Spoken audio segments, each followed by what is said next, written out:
In 1871, the United Canadas consolidated to become a confederation of more than 3 million people. Near the end of the 19th century, the burgeoning financial world of Ontario was itself still a wilderness. Henry Pellatt Jr. was born into a world of hardship. Pellatt's family was in dire financial straits when he was born in 1859. Henry Sr. had made some rather cavalier business deals as a liquor distributor in the small town of Kingston, and the Pellatts had fled to Toronto, hoping to escape angry creditors when Henry Jr. was born. Not long after Henry's birth, the elder Pellatt finally found his calling as a stockbroker. At the age of 17, young Henry was hired on as a clerk at his father's brokerage house. By handling the investments of others, as well as investing his own money, Henry Jr.'s fortunes improved considerably from those into which he was born. While still in his teens, Henry proved to be a young man of endurance.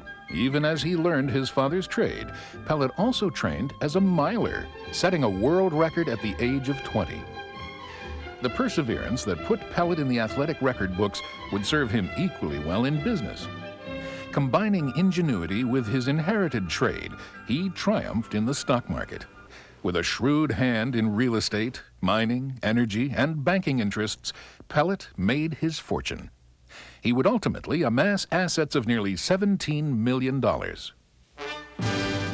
was a member of the Queen's Own Rifles, a sedentary guard in service to the British throne. It was also something of a fraternity. Within this circle of friends and part-time soldiers, Pellatt made clear his monarchist leanings and used them to make connections that served him well. Handshakes made in business and military circles led to Pellatt being knighted on November 8, 1905 by King Edward VII. He would be referred to from that point on as Sir Henry Mill Pellatt. Deciding that nothing less than a castle would do for one of Canada's wealthiest and most successful businessmen, in 1903, Henry and his wife Mary bought 15 acres northwest of Toronto's city limits. In spite of his indisputable success, Pellatt's invested wealth was anything but secure in Canada's infant and unstable stock market, so the land was shrewdly purchased in the name of his wife, Mary. The 15 acres Pellatt bought had long been referred to as Casa Loma, the house on the hill. The tract sat upon Davenport Hill at the edge of the city. Once the shore of a prehistoric lake, the hill was where Toronto's wealthiest families made their homes. From here, they could literally and figuratively look down upon everyone else. Sir Henry engaged his friend, the established Toronto architect E.J. Lennox, to design his castle. Together, they traveled Europe, gathering ideas for Casa Loma. When Lennox's plans for Casa Loma were finally unrolled, they outlined 98 rooms, though it would often be referred to as the House of 100 Rooms. Externally, Casa Loma was unique. Rather than directly copying any particular castle, Casa Loma reflected an imposing regal air flavored by many of the great castles of Europe. Construction was begun in 1911 and took 300 workers from Canada and Europe 3 years to complete. The final cost was $3.5 million Canadian, an amount that inflation would translate to more than 100 million US dollars today.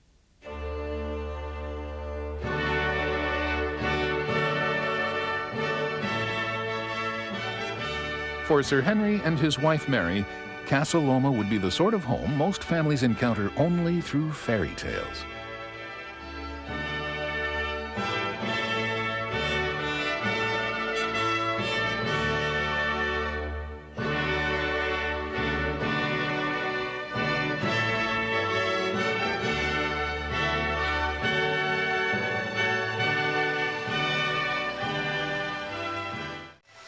After ascending the winding drive that led to Casa Loma's main entrance, visitors entered a courtyard framed by imposing towers and turrets. Stone griffins atop the roofline kept watch over the grand estate. Though Sir Henry Pellatt built no moat around Casa Loma, his Canadian castle did indeed rival the great castles of Europe, which is precisely the way he wanted it.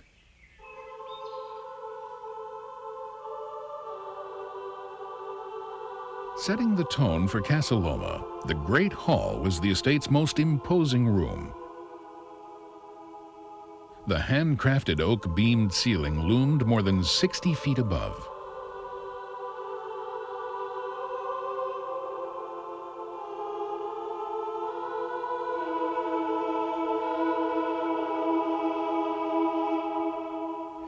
The second-floor landing, which crossed the Great Hall, was designed to look like a bridge spanning the room. Flags hung from the ceiling, and from lofty perches, gargoyles kept watch over this enormous room. Adjacent to the Great Hall, through an archway, was the Oak Room, one of the most detailed and intricately crafted rooms in Casa Loma. Here, Sir Henry would relax and savor a few moments of privacy or entertain his closest friends. A crew of 3 German artisans worked for 3 years to masterfully carve the solid oak panels that adorned the walls of the library. So detailed and masterful was this work that it was first displayed at the Montreal Art Gallery in 1913, before being assembled in the Oak Room. For large parties, the Oak Room and Great Hall combined to form one enormous room with more than 10,000 square feet of floor space, room enough for 2 professional basketball courts. But sometimes even this was not enough room for the Toronto social set. For entertaining on a scale befitting Sir Henry's giant aspirations, the Pellatts and hundreds of their guests would often spill into the adjoining library. The massive room was constructed with oak flooring that formed an intricate herringbone pattern. The shelves that lined the library's walls originally held more than 10,000 books. The raised plaster ceiling featured an array of royal and family crests, including the Pellatt coat of arms with its motto, "Devant si je puis," or "Foremost if I can." In dramatic French script, the Pellatt motto underscored Sir Henry's incredible rise from poverty to one of Canada's largest fortunes. Adjoining the library was Casa Loma's dining room. Framed by bay windows, the dining room offered spectacular views of the South Terrace gardens below. Here, Sir Henry and Lady Pellatt often shared quiet evenings together. Even during Toronto's bitter winters, the room stayed amazingly warm as a large marble-mantled fireplace blazed near the diners. The dining room suite, which featured a mahogany table and chairs, was a gift to the Pellatt family from King Edward VII. Pellatt's monarchist leanings were most appreciated by the king. While Sir Henry spent his days as a public figure and man of the people, he did cherish his privacy at Casa Loma. His study offered a refuge where he could conduct his business dealings. It was also a room that, unknown to the casual visitor, led to other rooms, secret exits for a man who longed for his privacy. The door to the right of the fireplace led to Sir Henry's wine cellar. The room featured holes drilled into the walls which could store over 1,700 bottles of wine. The second door to the left of the fireplace led upstairs to Sir Henry's suite. It's entirely possible that a visitor who came to call on Sir Henry Pellatt and found himself waiting in the Great Hall might have glanced up to see his host inspecting him from above. In his private suite on the second floor, Sir Henry could step from the foot of his bed to this balcony, which gave him a breathtaking view of the Great Hall and anyone in it. The enormous bedroom suite, paneled with mahogany and walnut, was the resting place of a businessman and multimillionaire who took little rest. While near his bedside, a hidden compartment in this pillar was used to safeguard documents from which Sir Henry didn't dare distance himself. Sir Henry's bedroom was furnished simply, with few pieces aside from his spacious bed. His bedside lamp, fashioned of cut glass and wrought iron in the shape of a phoenix, provided light for reading in bed. Sir Henry often sat at his desk to correspond with business associates. The bay windows looked out onto his beloved gardens and the growing Toronto skyline. Adjoining Sir Henry's suite was his private bath. Paneled with Italian Carrara marble, the room featured an innovative shower built to surround the body with spray and manipulated by 6 taps. Though no written record of the original fixtures exists, Casa Loma lore has it that the 6 tap handles were gold, and Sir Henry used them to regulate the flow of perfumed water. Lady Pellatt's suite was adjacent to Sir Henry's and was a plush and comfortable group of rooms, practically an apartment, which she rarely would have needed to leave. Suffering from diabetes and heart disease, Lady Pellatt needed just a space to call her own, a bright and airy room that would cheer the mind and inspire. In fact, Lady Pellatt had a suite of rooms. The first room a visitor would have entered while calling on her was the sitting room. Here she could entertain friends at tea or open the French doors onto the balcony and enjoy a cool summer breeze. When the Canadian air was too brisk for the balcony to be inviting, Lady Pellatt would retreat to her solarium to gaze at the stars or enjoy soft music.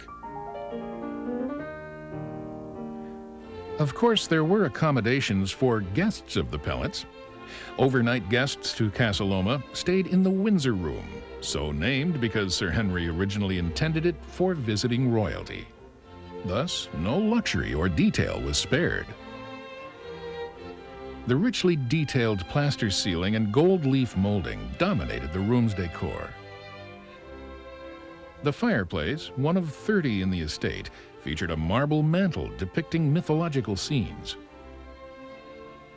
Guests fortunate enough to stay in the Windsor Room enjoyed warm fires while sitting on gilt chairs upholstered with the finest tapestries. Another place of leisure designed to be shared with guests, and one of the most unique rooms in Casa Loma, was the Round Room. The Round Room was fitted with curved walls, windows, and doors. Craftsmen and builders labored long hours creating the raised plaster molding and arches that would complement this unique room. The results were stunning. And as with the Windsor Room, only the finest of furnishings would do.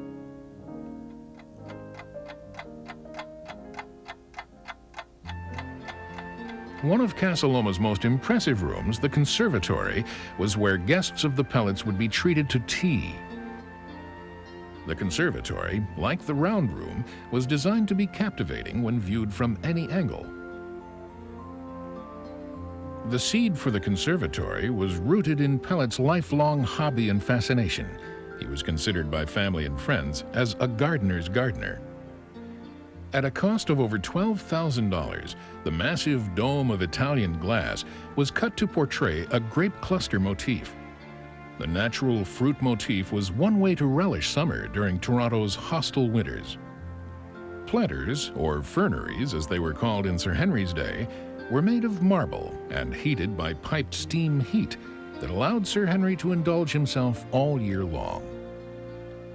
The Canadian marble from which the ferneries were made is extremely rare. The subtle ripples and ridges in it illustrates the upheaval of land masses that actually formed what is now Ontario. When weather did allow, Sir Henry had plenty to occupy his time out of doors. His gardens at Casa Loma once filled nearly all of the 15-acre property that wasn't dedicated to the building itself. While Sir Henry and Lady Pellatt lived at Casa Loma, the grounds were every bit as welcoming as the home's interior. Sir Henry demanded that his small family and large circle of friends be comfortable. Across the street from Casa Loma, guests saw that Sir Henry's concern for comfort extended to his horses. Construction of Casa Loma's luxurious stables was begun in 1903, even before the castle had been designed. In a building that cost more than $250,000, the stables for Sir Henry's 10 horses were made of mahogany.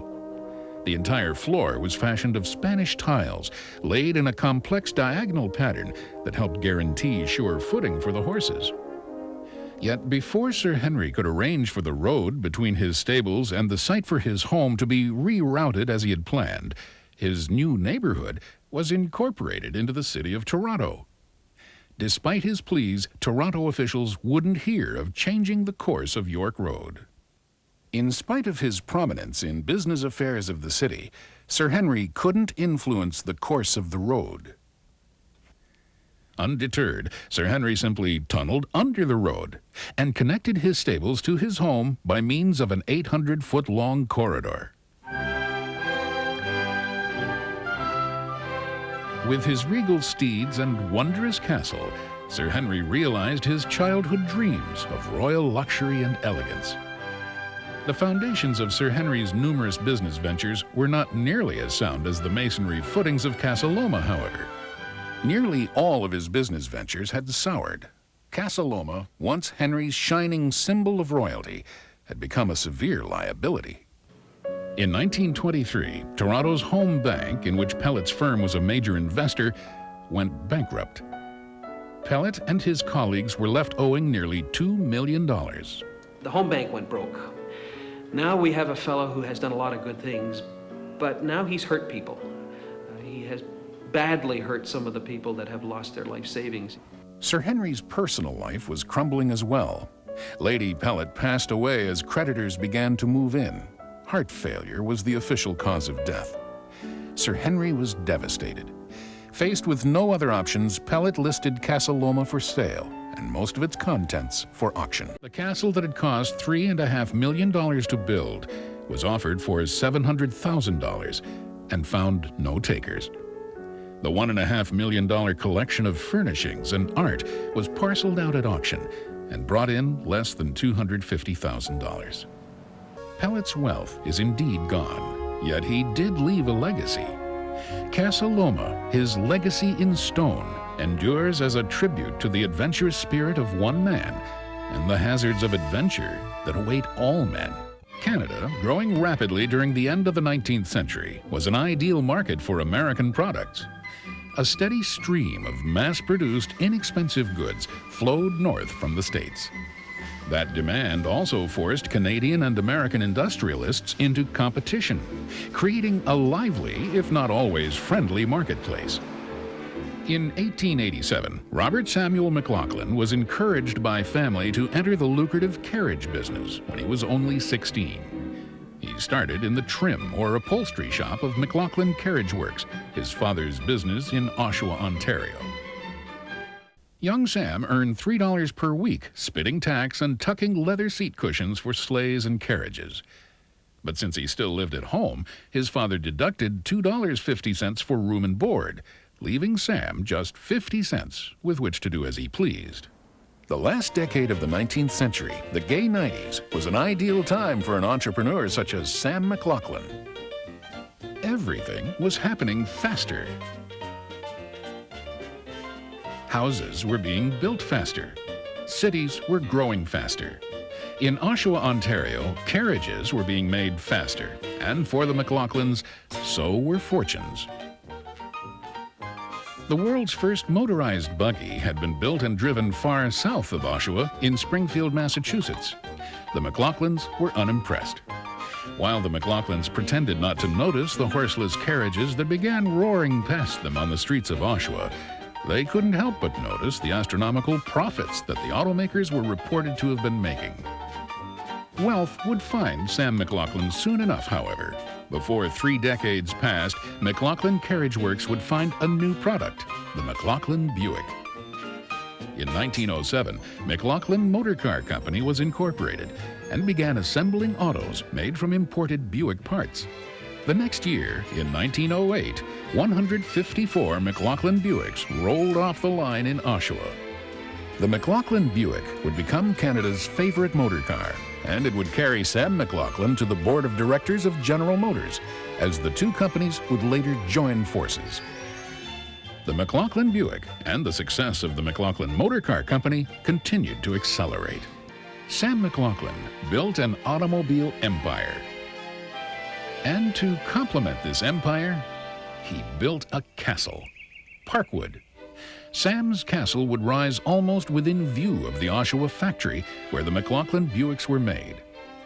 With Parkwood, he would ensure that anyone who walked or drove down Simcoe Street in Oshawa would realize just how far he had come.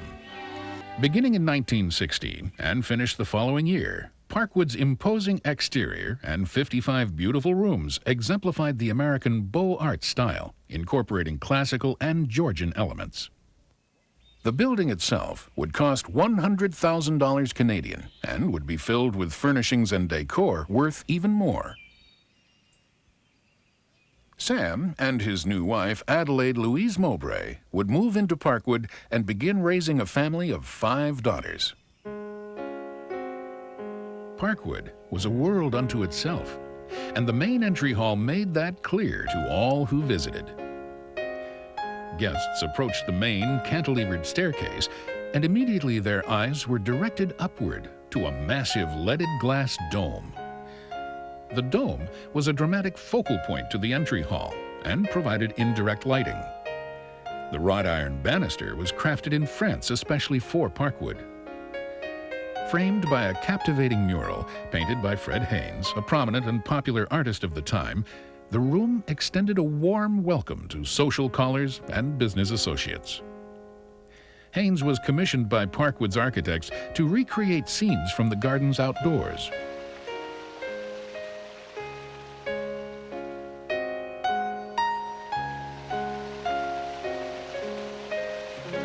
The painted outdoor scenery, combined with flowing details, such as the vine-like railing that encircled the spiral staircase, made the entry hall feel like a much larger room than it actually was.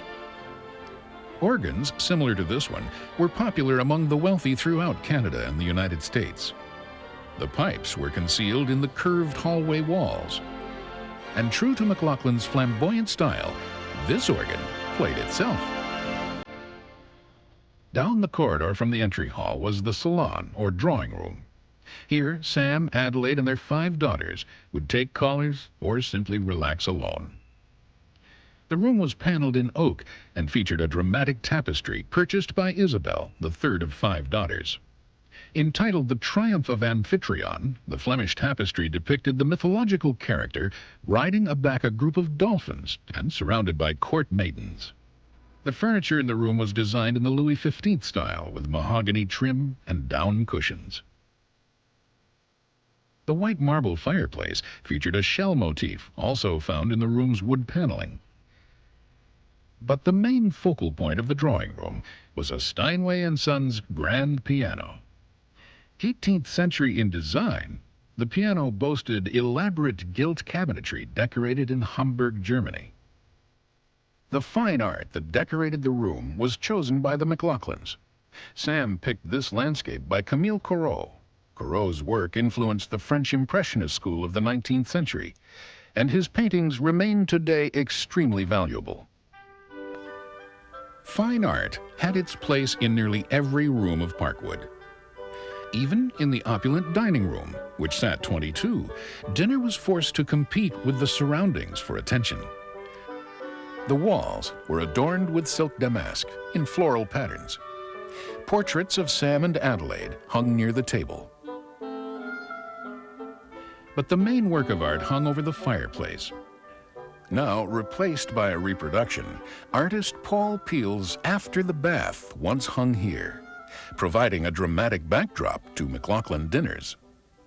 Adjoining the dining room, guests passed through the loggia with a vaulted ceiling and classical arches.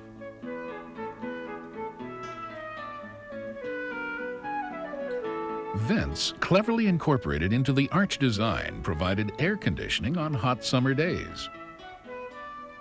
The McLaughlins enjoyed board games and cards, and the sunroom was always a favorite place for a little friendly competition.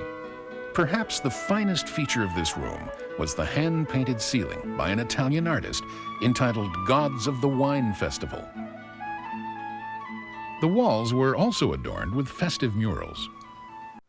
But games were not just confined to the sunroom. The billiard room was a lively place for colleagues, family, and friends to gather. Built as the first room in what would become an entire athletic wing, the room featured a massive Burroughs and Watt billiard table, one of only 2 built, and weighed 2,500 pounds. All of the decor in the billiard room centered around leisure. The walls were a family album. A mural artist commissioned by the McLaughlins captured family members enjoying their favorite outdoor pastimes. The hand-carved oak fireplace bears the family crest with the motto, "Brave and Faithful." Also carved into the 4 mantel posts of the fireplace were some of Sam's favorite sports: bowling, sailing, billiards, and curling. If inclement weather kept family and friends indoors, they could always enjoy the tiled swimming pool that was part of Parkwood's athletic wing, or a game of bowling in the home's private alley. The bowling alley featured one of the first automatic pin setters, manufactured by the Brunswick Company. The ground floor of Parkwood belonged to the McLaughlins, but was designed to be shared with friends of the family and colleagues of Sam's. From a humble family business, Sam McLaughlin built the McLaughlin Buick and a thriving automobile dynasty. His success, however, owed much to the lifelong support of his wife and closest friend, Adelaide Louise Mowbray. Parkwood's ground floor was designed to be shared with friends and colleagues, but the upstairs rooms belonged to the family. Originally, Sam and Adelaide slept in suites that joined through a common closet. Adelaide's suite was strictly traditional, shaped by European conventions. It was decked out in billows of silk that framed panels and trim of satinwood. The lofty walls were painted in trompe-l'oeil, a technique that gives a three-dimensional illusion. As Adelaide liked to sometimes read in bed, the single-paneled beds were fashioned with built-in reading lights. From here, Adelaide corresponded with the many charities throughout Ontario, which she supported philanthropically. While inspecting a building she was preparing to donate to the YMCA, Adelaide fell and broke her leg. Complications called for a live-in nurse. Originally Sam's dressing room, the Spanish room was used as the nurse's bedroom when Mrs. McLaughlin became ill. The 17th century walnut bed contained a center medallion portrait study of a noblewoman and a coat of arms. And like Sir Henry's bath at Casa Loma, this shower was lined with Italian marble and furnished with multiple water jets. Sam McLaughlin was relegated to the room that had been the girls' schoolroom. It was an inconvenience that resulted in Parkwood's most modern room. The style was a rakish and up-to-date Art Deco. Next to Sam's bedside, a radio was built into the bedside table. The Colonel would consume a strange concoction from this large mug every night before retiring: milk and garlic toast. Guests who stayed overnight enjoyed the Blue Room, with twin provincial-style beds framed in fruitwood and Louis XV-style furnishings. This room was indeed a haven for many of the McLaughlins' friends and colleagues. But it was usually outside in the gardens where Sam, Adelaide, and their guests spent much of their time. It was their quiet respite from a busy world. So much did Sam and Adelaide enjoy being outdoors that they saved their largest and most extravagant parties for warm weather when they could be held among Parkwood's many gardens. For Oshawa's most esteemed and wealthiest citizen, Parkwood's gardens would be designed in the comfortable arts and crafts tradition, formal near the house, becoming more modest away from the house.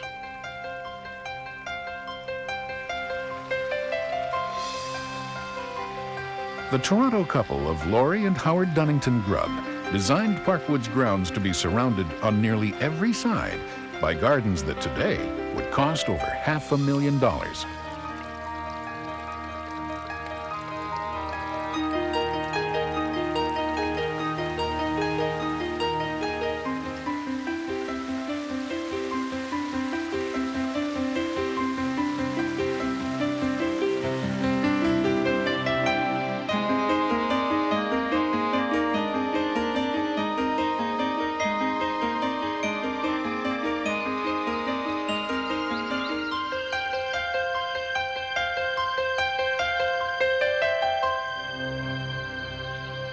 Sam McLaughlin created, then dominated a thriving auto industry in Canada.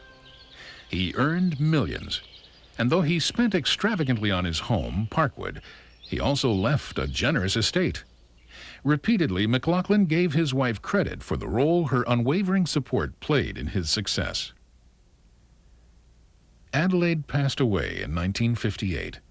Sam followed her 14 years later in 1972 at the age of 100.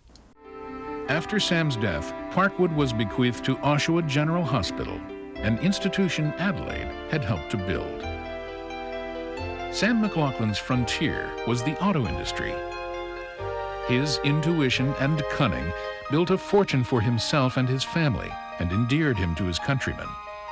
While auto market trends ebb and flow, Parkwood will remain in tribute to McLaughlin's career and product. Casa Loma, briefly the home of the shrewd and daring banker and broker Sir Henry Pellatt, reminds 500,000 visitors from Canada and abroad each year that wealth and life are fleeting. But beauty lasts, especially when carved in stone. The grand homes of these men continue to house the ideals that built them, the Canadian castles.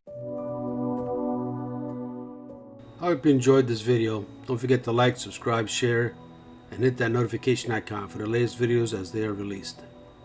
Thanks for watching and catch you in the next one. Ciao for now.